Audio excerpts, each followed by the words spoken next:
One of the questions that I get asked a lot is how to stay positive and motivated. And I wanted to do kind of two parts to this. The first is how to stay positive.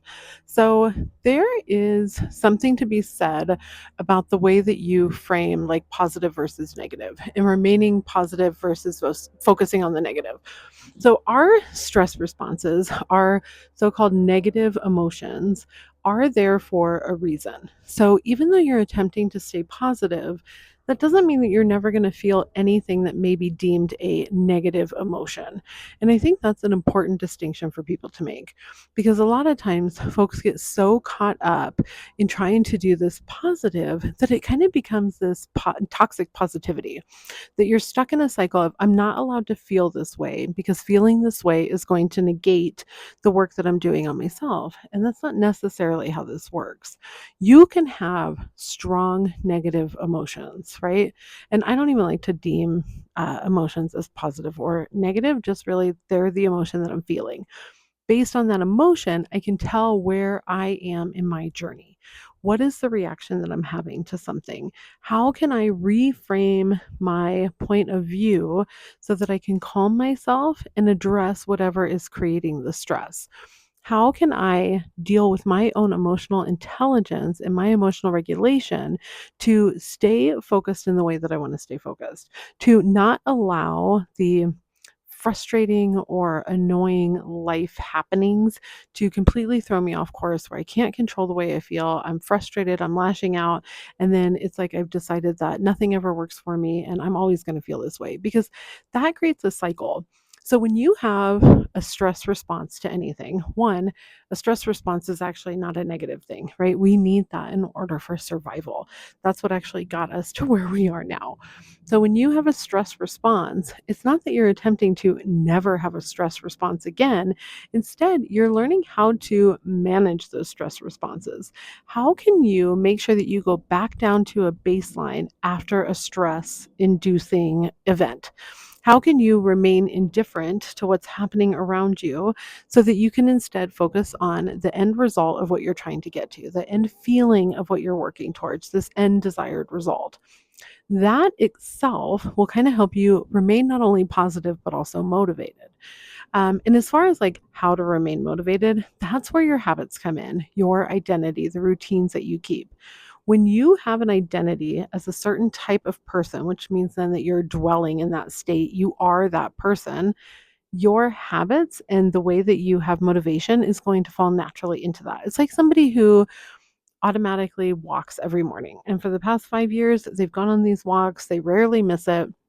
And the days that they miss it, if they're, like, not sick, they actually feel kinda off, right? They're just like, "Oh, this is not really how I like to spend my time. I just feel like my day isn't kinda started in the right way."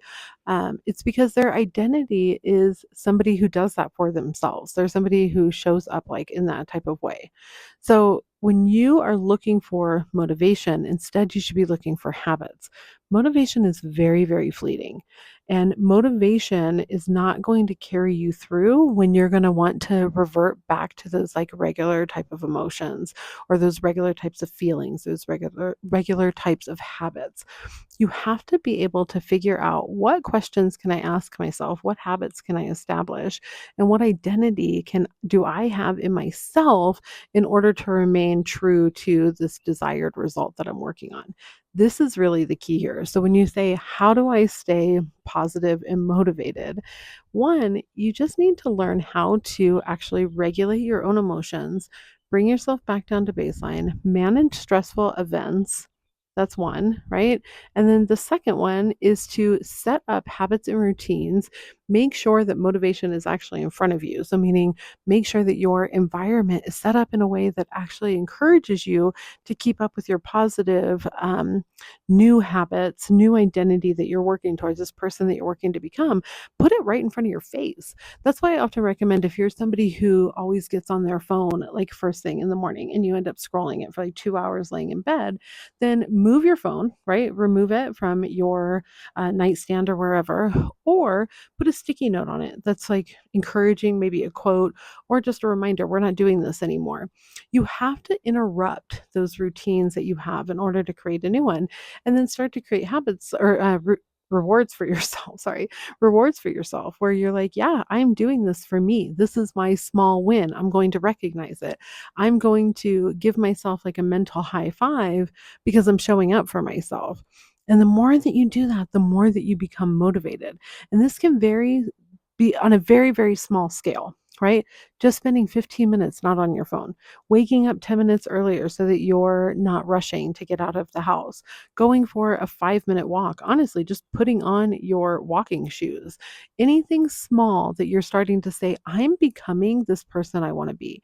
I'm stepping into this identity because your identity is going to shape your habits. And when you continue in a cycle of the same habits and routines and thought processes that you had yesterday, but you didn't like the life that you have yesterday, you're going to continue it. You have to find the interruptions. And the more that you do this, the more that your brain starts to shift to notice as positive, to notice the things that you're doing for yourself. And that is how you remain positive and motivated.